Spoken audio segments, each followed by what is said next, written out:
ISKCON নিষিদ্ধের দাবিতে বিক্ষোভ সমাবেশ সারা বাংলাদেশ। ইন্ডিয়ান পণ্য বয়কট বয়কট।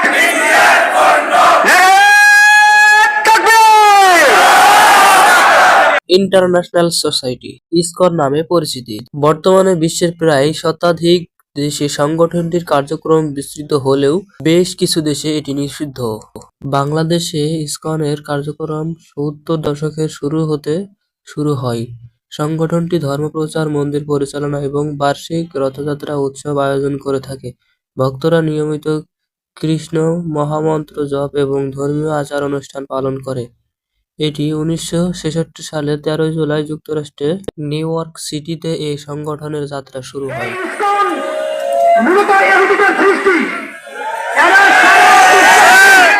সারা বিশ্বব্যাপী বিশৃঙ্খলা সৃষ্টি করে। আমরা সরকারকে জানিয়ে দিতে চাই, যদি ইসকনকে নিষিদ্ধ করা না হয়, আগামী সপ্তাহের মধ্যে আমরা আগামী শুক্রবার পর্যন্ত সময় দেব।